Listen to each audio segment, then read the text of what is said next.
Your Steve Jones Show podcast is loading now. The Steve Jones Show podcast is sponsored by Sunbury Motors, North 4th Street in Sunbury, and Sunbury Motors Kia, routes 11 and 15 in Hummel's Wharf.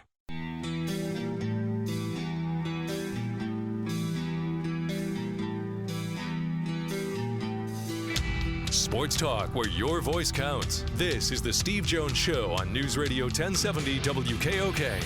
Now from the Sunbury Motors studio, here's Steve Jones. Sunbury Motors, 4th Street in Sunbury. Sunbury Motors Kia, routes 11 and 15, Hummel's Wharf. Online at sunburymotors.com. Ford, Kia, Hyundai, best in new inventory with great warranties. Great pre-owned inventory with the Sunbury Motors guarantee, which is so important. And a fabulous service department that takes care of the life of the vehicle. And when you're a 107-year-old dealership, you have a great reputation. You get a lot of business, and they need more technicians. So if you're experienced, entry level, someone looking for a career change, maybe you have a messy corner office, want to get out. No, just kidding. They would love to hear from you. Stop by in person, apply online at sunburymotors.com. Call Todd at 286-7746. Our play-by-play call of the day, part of the outstanding night for Jalen Hurts. And the gun is Hurts. Sanders behind him. This time, Hurts gives it off, and he runs with the football and keeps it and takes it across the 5 and rolls down to the 2. And is he in? Yes! He is. Touchdown, Jalen Hurts. That's magic. A great fake to Sanders, and then he kept it and ran around the right end and took it 26 yards for a touchdown. You, sir, are my hero. Merrill Reese with Mike Quick on the call last night at the link. Jalen Hurts had a fabulous night last night. There's just no other way to look at it. Eagles played great and won 24-7. And now, even though it's a Tuesday, but because Matt's going to Guadalajara or someplace, we have the king. Hello, superstar. How's it going? Go ahead, Matt. Ask and tell him how you're doing. What? I'm good. Oh, that was pretty cool. That guy playing your call. That was a good call, man. That was really good. Thank you. Appreciate that. You're welcome. It's I don't have my phone with me when I'm doing the game. Yeah. So I was on Sirius XM yesterday, and the last question they asked me was, "What was your reaction, or how much did your phone blow up after they played your call on CBS?" And I said, "Well, I didn't know till I got to the bus." And then I got on the bus, and I'm looking at the messages, and the first message I see is from my doctor, Bob Mooney. So my first thought is, you're gonna die.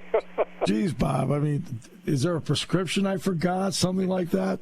And then I open it up, and he says, on the planes, with all these question marks, because that they refer to Auburn being on the planes. So that's why I said what I said. I don't plan this stuff out. It's just the way it turns out. And Matt, who wasn't listening, has no idea what I'm talking about. So, but Get the lingerie on the deck. Call the janitor.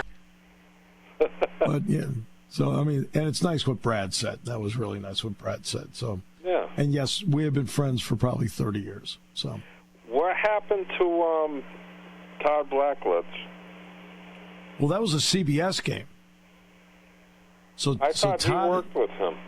He did at one point, but then Todd worked and then moved to ESPN and now is paired with Sean McDonough. Oh, okay. I gotcha. Yeah. And Gary Danielson then, when Todd left, Gary Danielson then took that spot. Gary Danielson's very good. Yep, no, I like Gary. I mean, I do. I think Gary's very, very good. I think Brad's just one of the best in the business. I think the Big Ten's going to be really happy to have CBS on board. Very smooth. Very smooth. Yep. That was, but your call was great. He didn't just put it on just to be a buddy. It was a good call. So, oh, thanks. I appreciate it. They don't just stick them on because they're friends. They have to approve it, I'm sure, and say, yeah, that's a good call, man. Put it on. So Well, I appreciate that. Thanks. Finally got one right. All right, so you got him right. oh my almighty! Right? Took you 40 years. Finally got one. Not bad. So not bad. Not a bad percentage. One for 40 years. There you go. And we found out today 278 games as play-by-play. Yeah. So what's your average? You're batting like 0.52. Yeah, it's. I mean, it's about what Giancarlo Stanton is late in games. So I don't know, man. The Yankees. But at least they're hanging their hat on Judge, man. And they drug tested him, I think. So just to be sure, and he kept him clean. Oh yeah, no, but they do that with that's a regular thing though for everybody, Kev. They just kind of run them all through to make sure. You know, why wouldn't they? I know. You know? Right, and but they just said, like no, he is clean. He's the first clean guy in a long time to hit that many home runs. So. Yeah, it's remarkable. He's having a great year. He usually with big guys, they have such a huge strike zone. Right. That many times they will strike out more often than not. Yeah. He doesn't. He has a beautiful swing, and not only that, he uses his height to his advantage. So he doesn't have to crowd the plate. Plus he's batting 315. You know? He can stand in the middle of the box, so he can position himself in the middle of the box and can easily reach the outside pitch. Yeah. And you can't pitch him inside because he's in the middle of the box and you're right in the middle of his swing at that point. So you can't bust him on the fists. So is it going to be a Red Sox? I think if he's not a Yankee, I got to think the Mets are going to make a run at him. The Red Sox are making a run at him. Oh. Well, I mean, John Henry's got the money. He can't keep spending it all on Liverpool. Well, no, he's spending plenty of money on the Red Sox. They're just not very good, you know. They haven't made the right free agent picks. So well, they botched it on Mookie Betts. There's no getting. I mean, look, they botched it, and the second it happened, you knew they botched it. That's a guy said that at the All-Star game this year, he had signed with the Red Sox. He was heartbroken. And you're oh my gosh, you know. Oh, exactly. No, it's ridiculous. That would have been the face of your franchise for the next 10 to 15 years, and it would have been. This is a guy who, after Game 1 of the World Series, unbeknownst to anybody except somebody finally got wind of it, was taking food to the homeless. Yeah. In the World Series on his own because he's that kind of guy. That's the face of the franchise you want. And by the way, can I give a shout out to Javi Baez of the Detroit Tigers? Again, unbeknownst to a lot of people, Hurricane Fiona has been going through the Caribbean, and he's been able to put together food, medicine, supplies, and has been flying it down. Wow. To help out on his dime. So Javi Baez, hey, way to go. That's awesome. He's a good man. Yeah. Yeah, it's awesome. We would have picked out one of the Eagles, but they don't do any community service. So, but no, senor! No, senor! No, senor! Who is that? That's Ricky Ricardo.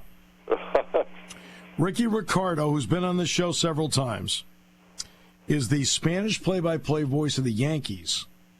And the Spanish play-by-play. I thought you were joking. I thought it was, I love Lucy. And the Spanish play-by-play voice of the Eagles does both. He is an outstanding announcer, and I would have selected him to back up John Sterling because I think Ricky is a great announcer. He's been great on the show. Great. John doesn't sound like John anymore. Oh. Well, John's like 84, 85. I realize that. Yeah, it doesn't sound like him anymore. His voice has changed. Yeah. I mean, God bless him. 84 years old. The guy's a great announcer. I hate it when the Red Sox people make fun of him. It's like, do not. I can't stand that. I only met John once, and that's when he was doing the Atlanta Hawks. He came in here to do an exhibition game between the Hawks and the Clippers. Big draw, right? But it's the only time I met John. Super nice guy, really knowledgeable, and just people who make fun of him are also the same people that cannot do his job. Right. Can't do it. Yeah, he's been on the radio for 50 freaking years. You've been on the radio for 3 years, and you're making fun of him. You know, you want to be where he is. Have you seen Shaquille O'Neal? On TV, I've seen him. But have you seen it? He's a gym rat now. Guy's got 8-pack abs. He looks like The Rock. Oh, well, you should see, because yesterday I did a live broadcast at Penn's Tavern with Matt. Got the same thing when I saw Catrillo. Back with more in a moment here on News Radio 1070 WKOK. Oh, my almighty!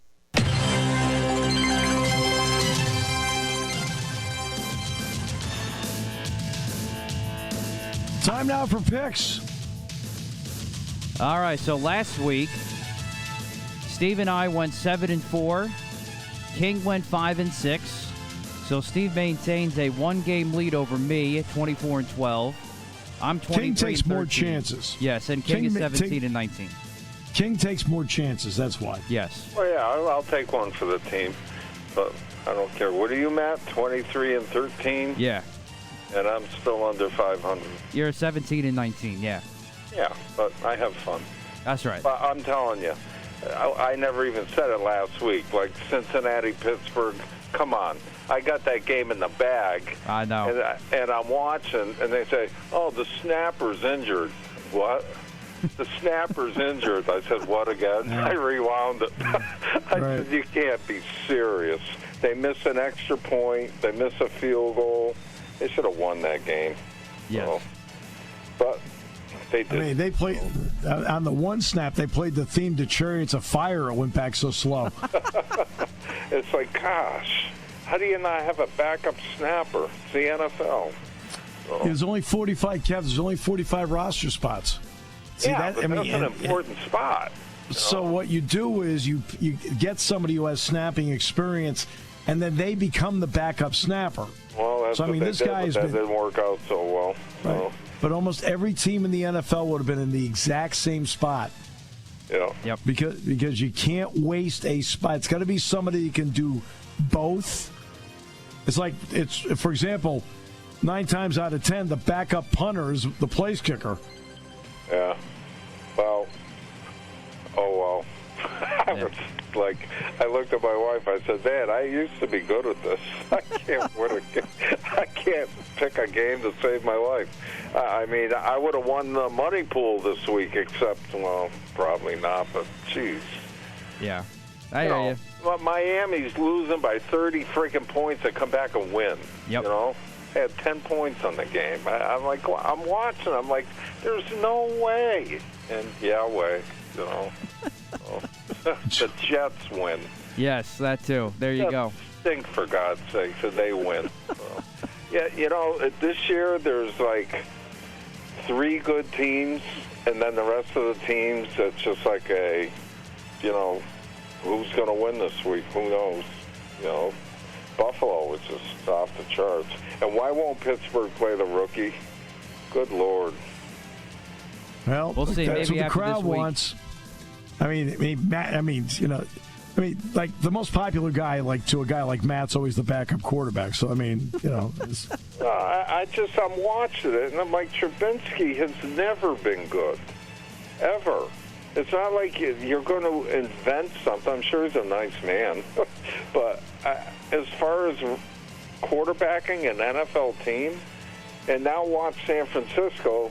Now that Lance is out, yeah. Yeah, and now the regular quarterback's back, and they're winning, you know. That guy doesn't win, doesn't lose. Jimmy G? No. Yeah, he's not the greatest thrower down the field, but look at his record. That's who I want running my team, and I can't believe a team like Pittsburgh didn't make a run at him. He doesn't lose. He finds ways to win football games, and that's all you want from your quarterback. He's been in a Super Bowl. He's been as close to, in 2 NFL championships, and he's not your starter. That's insane to me. So you put a rookie in instead of him. Now he plays last week, they win. So Okay, I've got it all off my chest. Let's pick. There we go. All right. First off, West Virginia at Vatech. Steve. Is anybody going to watch that game? No. That's a good rivalry. I'll go. Look, obviously, Brent Pry's a good friend, so I'll pick Virginia Tech. We'll just do it on friendship. I'm going WVU. I got much better offense. They'll win in an ugly shootout. King. Yeah, I hate West Virginia with all my heart, but they're going to win. There you go. I got West Virginia. All right, next one we have Minnesota at Michigan State. King. I got the Gophers, Minnesota.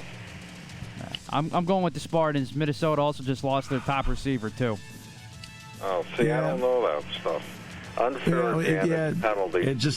It just came out. Ottman Bell is a big loss, even though Minnesota runs the ball 70% of the time. I'll take Michigan State at home, sort of.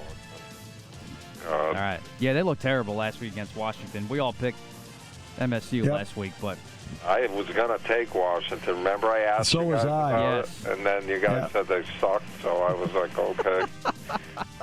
Well, listen to us either. Anyway. Well, actually, I played up Michael Penix and said he's really good. Yes. I did talk about that. You did. All right, next one we have Clemson at Wake Forest. Steve.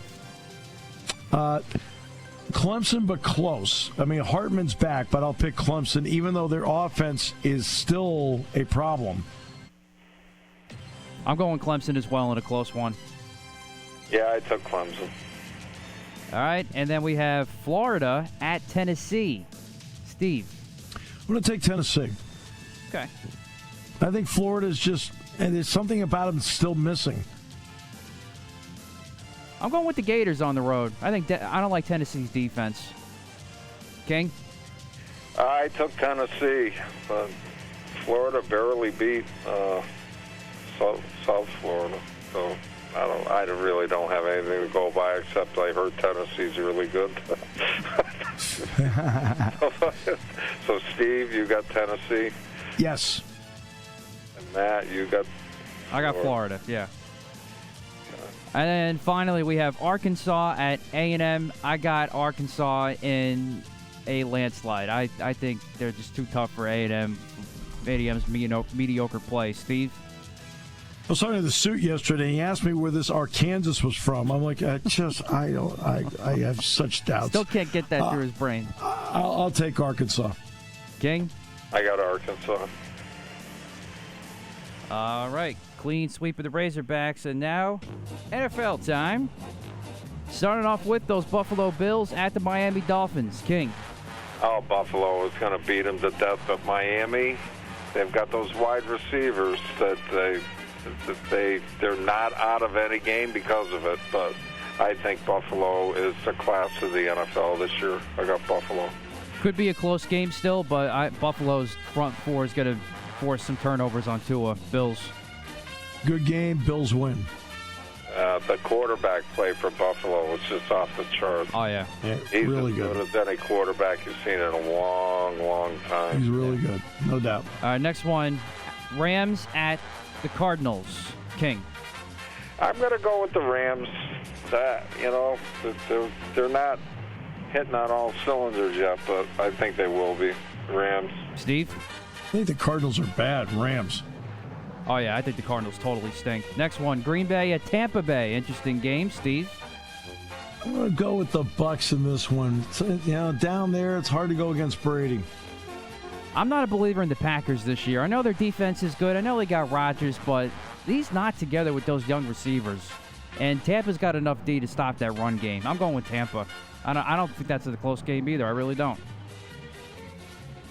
I got Tampa, but what happened to Minnesota last week? Oh, my God. I watched some of the game. It's like, how on earth did they beat? I forgot who they played the first week. Green Bay. They beat Green Bay. They played. How on earth did they beat Green Bay and then turn around and just get trounced? They played shell coverage last night, and all Jalen Hurts did was pitch and catch. I mean, Hurts really. think the most adventurous throw that Hurts made, I mean, he made no adventurous throws. The only adventurous throw he made was in the pregame warm-up. I love that guy. I love the Me too. All right, we got the two primetimers. San Fran at Denver on Sunday night, Steve? I'll take the Niners. I got Niners too, King. I got Niners, no and then question. Dallas at the Giants. I got the G-Men. I'll take the Giants to win. King? I just put this for Steve. But the Giants' defense is really good. And Saquon is Saquon. The Giants finally got an offensive line. So, yay, Giants. All right. Taking your calls at 800-795-9565. This is the Steve Jones Show on News Radio 1070 WKOK. Now from the Sunbury Motors Studio, here's Steve Jones. Sunbury Motors, 4th Street in Sunbury. Sunbury Motors Kia. Routes 11 and 15, Hummels Wharf. Online at sunburymotors.com. Ford, Kia, Hyundai, best in new inventory. Great pre-owned inventory with the Sunbury Motors guarantee. And a fabulous service department to back it all up. They need more technicians, too. Get a hold of Sunbury Motors by showing up in person online at sunburymotors.com or call Todd at 286-7746. Eagles very impressive last night, beating the Vikings. And Barrett Brooks joins us from NBC Sports Philly, a host of the pre- and post-game shows of the Birds Huddle. Barrett, great to have you with us. Appreciate you having me on. In a long list of positives last night, what stuck out to you more than any others? More so than anything is the attitude this team approached to. In fact, I'm going to tell you the truth. I don't think really that it didn't matter who the Eagles' opponent was. I thought it would have been the same results regardless, because this team knew that they could have played better against that Detroit Lions team. They won the game, but they were tired of everybody saying that, that's not the same team that, we thought we were going to have, all the naysayers and everything else. And I think they just went about their business and understanding who they are as a team. That offensive line didn't play up to expectation. They were mad. They got cussed out by Coach Stoutland. You look at the defense, everybody was questioning the defense, whether they, Gannon and everything else. They're like, look, we don't care what else is going on around us. We're going to play up to our standards, and our level of play is what's going to dictate how we go out there and play this team. It could have been anybody there. It could have been the Super Bowl champions there. They were on a mission to be the best team that they could be individually. They were the best guys they could be, and this just how they approached the game this time is the way you're supposed to approach a game. I know what it is to be a champion. I won Super Bowl XL, and that's the type of attitude we had when I was with the Steelers. They had the same attitude. You can definitely see how they went out there and played the game that. It didn't matter who it was out there. It was just a bunch of nameless and faceless jerseys out there. Were you surprised? I mean, Minnesota's defense was not great last year. That's one of the reasons why Zimmer is no longer the coach. But were you surprised that they just stayed in that zone shell and never really attacked the receivers last night? Because there was a lot of pitch and catch. That's the way an Ed Donatell's defense, that's the way they run it. He's the type of guy that, he wants everything to develop in front of him. He had great enough athletes when he was with Green Bay and those other teams that up front they could put pressure on the quarterback and have the back end just catch everything. I mean, if you catch in front of him, go make the play immediately. I think they just got outdueled. They caught him by surprise, and that's the biggest thing. They didn't think Jalen Hurts could go out there and manipulate the defense the way he was as far as going to second or third reads. They didn't believe in his arm. They didn't believe in his ability to throw the ball the way he threw it. He actually caught him off guard. Before they knew it, it was too late. They couldn't adjust to it. I think it's more so that they just wanted to really stop the run because they thought this was just a run-first team. And, as soon as they got out there, it was like they noticed that, all right, this kid is pretty good. He can run, he can throw, he can run this offense. He's the leader of this team. And before you know it, they were down, 27-6. When you look at the running game last night, Miles Sanders gave him a lot of jump. But, boy, what did that do when Hurts decided to play some option football last night because the Vikings never found the ball? I think it was more so, Jalen understands how to run this offense, and he's been running for the last 2 years. This is the first time he's had an offense 2 years in a row under the same guidance of the same offensive coordinator since he was in high school, so he knows how to run it. And the mere fact that Miles Sanders is playing for a contract, he understands that where he goes, this team goes. If he can just go out there and be a stable force in the run, it's not always bad to have, get a run for 3 yards. Because you get 3 yards and you have, a 4-yard run. I mean, your offense is on time. Now it's much easier to call a play that's third and 3 as opposed to 3rd and 10. And because of that, they stayed on time. It was just easier for them to call plays. I just really think that the offensive line allowed them to do whatever they wanted to do, and especially with, the way Sanders was running the ball, that Jalen Hurts could do no wrong because the guys around him were playing at another level. Devontae Smith was not really active in the opener. He was really active early and often last night. What does that tell us about the balance of the Eagles' offense, that if they're giving you something, if they're taking something away over here, they can give you something over here? I think it's more so, when you look at the team as a whole, they adapt well to what this coaching staff has given them. And when you look at this offense, you can't just focus on one thing. Just like you couldn't focus just on A.J. Brown. They tried to do that. They tried to bracket him, and here, they made a concerted effort to go to Smith. Then you say, all right, you're going to stop Smith and A.J., now they can go to Dallas Goedert. Or you're going to do that, then we're going to run the ball because you got to take somebody out to double team, whoever you're going to double team out there, you bring somebody else out the box. Now we can run it down your throat. Oh, by the way, if you do that, then we have run pass RPO, run pass option. And now Jalen is entered into the mix. It's like pick your poison. As an offense, you pick what you want to do, and we're gonna counter that. Just like that on the defensive side of the ball. Okay, you're gonna try to run on us, we're gonna put a 50 front end. You're gonna try to pass on us, we're gonna put a 30 front end. They're just so versatile in what they do with the play selection because they have athletes that can do it. The Eagles made a few acquisitions in the offseason. There's no doubt they when it comes to the defense, not about the defensive side of the ball. What are those acquisitions meant in concert with the guys that are still there? Well, it's easier. I think there's only like 4 or 5 guys from that original Super Bowl team back in 2017. But they're leaders on the team, so they know what it is to be at the highest level. They know what it is to be at the lowest level. You got BG. You got Fletcher Cox. You got guys like that who've been around, done this, and understand what it is to play at a high level. Now you have younger guys in the system that are looking at these older guys and like, look, you guys are playing well. There's nothing to have a Lane Johnson or Kelsey that you can go to and have all that vast information in which they can give them and they give to these young guys to make them play at another level. And that's the biggest thing that they offer. They offer, that sense of, all right, we've done it before.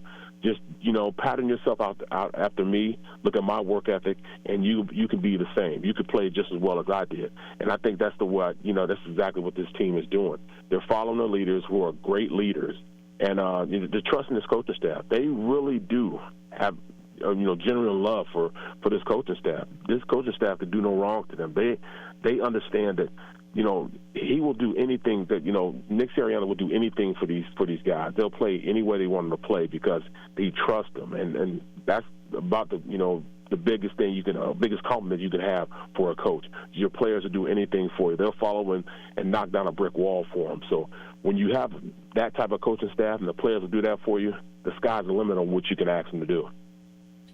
Hey, look, you played in the league. You're a Super Bowl champion. Give me the traits of a coach that you wanted to play for. That way we can get an idea as to what kind of guy Sirianni is. Well, you want a guy that's going to keep it 100. Tell me the truth. Don't lie for me. Don't lie to me. Lie for me. If it's something I need to work on, then give it to me. If I'm not going to be the guy that's going to play, then tell me. If I am your guy, let me know that also. Shoot me straight. Let me know what's going on. That way I know how to prepare myself and get ready for what's about to happen. And that's what Nick Sirianni is. He will also go to bat for him. He's not going to throw anybody under the bus. Hey, he'll take the whatever the blunt of whatever happens. He'll take it on the chin for his team. And when you have a guy like that who'll shoot you straight and is in your corner, you'll run through a brick wall for him. I had that several times in my career. I had that with Ray Rhodes and also had it with Coach Cowher. 2 guys that I respected an awful lot, and they shot me straight. Mm-hmm. But I also had guys that didn't shoot me straight. I had guys that really weren't men of their word. And those are the coaches that didn't fare so well in the league. I had Bobby Ross. He ended up quitting halfway through the season on us when I was with the Detroit Lions. He just lost the team. But you got to shoot guys straight. You got to tell them the truth. And you can do that and not lie to them, they'll do anything for you. But when you do that, when you don't, and you lie to them, it's hard to keep the team and have the team follow you. I mean, Bill O'Brien coached 2 years at Penn State, and of course he'd been with the Patriots. Of course, since leaving Penn State, he was the head coach of the Texans. Now he's back at Alabama. And I talked to him about that one time, Barrett. He said, "Look, Steve," he says, when you're coaching in the NFL, he said, they're men. You got to treat them like men. And that's the bottom line. Exactly. I mean, that's the bottom line. You got to see the family. Yeah. That's exactly what he said. He said, "Look," he said, a lot of them are married, have kids. He said, they're men. He said, so you've got to treat them like men. Absolutely. Well, you shoot those guys straight, and they love them. Yeah, and that's a bottom line as to how to do it. I mean, and I think that goes with any business. Any business, men, women, whatever, you got to treat them like adults. Okay? They're not kids. Yep. Absolutely. I think Nick Sirianni gets it. He got it early. He learned it from, from coaching staffs, from previous coaching staffs. I think he learned it from Big Red. Big Red always shot his guys straight, especially when he was here in Philadelphia. I'm sure he's doing the same thing in Kansas City. You shoot your guys straight, they'll do whatever you ask them to do, because just don't lie to them. As long as they know you telling them the truth and you have their best interest at heart, they will do anything for you. And I think he learned that early in his coaching career. You may not like what they say to you, but they are also not BSing you. Absolutely. So you That's take right it. there. Yeah. So you take it seriously. You hit it on the head. That's exactly what it is. Shoot me straight. Tell me what's going on. That way I'm not blindsided by it. When you blindside a player, that's when things go wrong, because now the team can't trust you. Now the players can't trust you, and it's hard to go to bat for somebody who you don't trust. I know this has to be taken week by week. That's just the nature of football. Believe me, I've got a game with Central Michigan coming up this week. I've already started pouring all my resources into broadcasting that game. James Franklin has to get his team ready for that game. Absolutely. But you and I can have a little fun with the totality of this. 2 games in, the Eagles' schedule doesn't look that daunting. 2 games in. And for Buffalo, same thing. First half there's some daunting games in the first half, but then the second half for Buffalo doesn't look that daunting. How do you view it? I view it the same way. I see a team that, they've got a pretty not easy schedule, because you got to play who you play. But they got a schedule that's not as taxing as most schedules. They definitely don't have a number one schedule, but they have just enough sprinkled in there that they have to come to work every week. Even come with this Washington Commanders team. They got to understand, you got a quarterback that still feels slighted from when, he was with the team and they let him go, and he's trying to rejuvenate his career. They've got, a head coach that they just let go playing for Jacksonville. That made those games not necessarily, they probably have better rosters than both of those teams. The Eagles probably match up better on paper, better than those teams. But there's little things, you got, with the Washington game, it's a division foe. Everything goes out the door when it's a division foe. Plus, when you have Carson Wentz there. You look at Jacksonville, they've probably been the worst team ever the past 10 years. But you got a head coach that was here previously and was let go unceremoniously. You look at games going up. You got a Dallas game. Yeah, they don't have their quarterback, but still Cooper Rush and just the rivalry between the Eagles and Dallas will always come to the forefront. It doesn't matter who you have playing out there. Records don't matter. You got to go out there and play. Then you're going to get to complicated games like, all right, you're going to go against Arizona. You got Murray. He just brought his team back and had a crucial win against the Raiders. So you have to come play every single week. But the good thing is, and I think this team realized it after this game, is it doesn't matter who they play. As long as you take care of your house and govern your house, keep cutting your grass, watering your grass, make sure your grass is okay, it doesn't matter what anybody else does, because your lawn will be okay. And you go out there and dictate and run things the way you do it, it doesn't matter who else comes on your lawn. You'll be able to get them off your lawn. All great points. Absolute pleasure having you on the show, Barrett. Thank you so much. Thanks a lot. Have a good one, all right? Yep, Barrett Brooks, NBC Philly, hosts pre- and post-game live, a host of the Birds Huddle. We'll wrap it up in a moment as we continue on News Radio 1070 WKOK, brought to you by Sunbury Motors. When car repairs get difficult. Well, I just don't know. Me neither. We get good. Sunbury Motors. More than quality new and used cars, Sunbury Motors specializes in complicated auto repair diagnosis. They can handle intricate repairs and even complete auto body with service open Monday through Friday, 7 till 4. And Sunbury Motors has made simple repairs easy. Maintaining your vehicle is necessary. Finding the time to do it is difficult. Welcome to Sunbury Motors Quick Lane. Open 7 till 4, Monday through Friday. Just walk in or call ahead. Relax in their remodeled waiting room with Wi-Fi, beverages, and snacks. While Sunbury Motors factory trained techs take care of your oil change, tire alignments, brakes, and inspections. Quick Lane, 6:30 to 6, Monday through Friday, Saturday, 6:30 till 2. Sunbury Motors, Ford and Hyundai, North 4th Street, Sunbury. And Sunbury Motors Kia, routes 11 and 15 in Hummel's Wharf. We take the out of auto repair. How do you find your walk-ons here at Penn State? We have a tryout process, which we do twice a year. Once in the fall, which happens to be today, and once in the spring. You know, Coach, to truly understand the walk-on experience, I think I need to try out. We can give it a try, but I worry you'd be a little bit of a distraction. Let me handle that. What's up, pal? Chad Powers. Ferris. Ferris? Nice to meet you. You nervous? A little bit. Yeah. Nerves are good. 549. Good ball, Chad! Good ball! Sign the Chad Powers guy. Is he good? I think I see something in him. I did some background check. Chad Powers, you're ineligible. Come on up. That mean I didn't make the team, Coach? No, you did not. It's okay. Oh, man. Oh, man. I thought I had it, boys, but, I'm sorry. I'm just a 41-year-old just wants to play ball, man. I'm just trying to get back out there, play some ball. We had you on, right? We had him on, I got my COVID year. No, man. But I appreciate y'all working with y'all today. Y'all were running, man, DBs, everybody. So y'all did great. Appreciate letting me try out with y'all. It was a lot of fun. Let's break it down, all right? Yeah. Watching him that day, I may have said it to you. I don't know. I said it to a couple of people. I said, he still can throw. Yeah. Definitely was evident there in the video. Yeah, you guys saw the video, yeah. The whole thing was a riot. It's all ad lib, right? There's like some general ideas, but like all ad lib. And James knew, obviously, everything, right?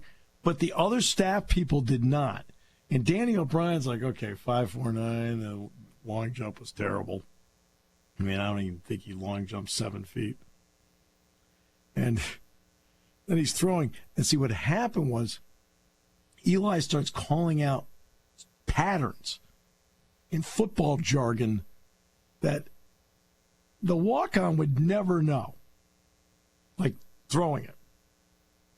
And Danny started to catch on, Danny O'Brien, like, wait a minute, there's something going on here. All right? Because it's best if Danny did know. It's better for the whole bit if he and the others don't know. And Danny's like, something's not right here. This is something doesn't add up. And so that's why Danny caught on. Not that it was Eli, but he caught on. Smart guy to begin with, Danny is. Danny's a terrific guy. But it was just not just by how Eli was throwing it, but the things he was saying. Like, okay. And then one of the better lines, because NFL Films did all this, and Brandon Bell, who was the captain of the 2016 Penn State team, was actually on the NFL Films crew that time. One of the better lines was they asked him about high school, and he didn't go to high school. He was homeschooled. Oh. He says, my mom was my teacher and my coach. We're not a smart teacher, but a really great coach.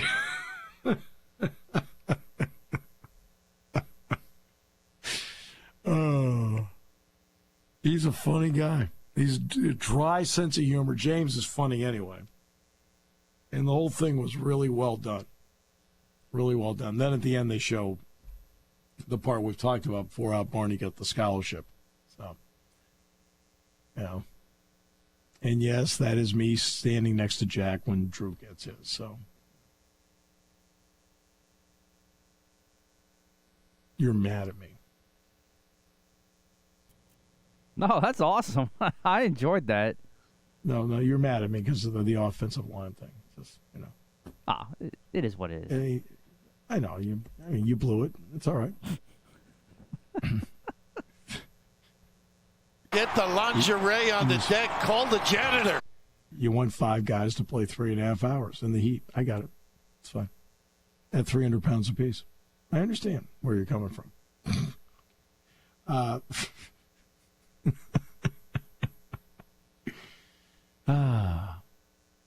But yeah, no, it was really. He's just a funny guy, and clever segment. Oklahoma and Oklahoma State say that once Oklahoma joins the SEC, Bedlam is over with. So, which I had a feeling was going to happen anyway. That's a shame, though. It is unfortunately the direction of where we are with college football, conference realignment, money, TV networks. It's where we are. And there are a lot of elements to it that are good, and something like that's bad. That's why it's interesting, and I think it's really great that USC and UCLA are coming in together so you don't have to sacrifice that rivalry to do this. Now, that part's really good.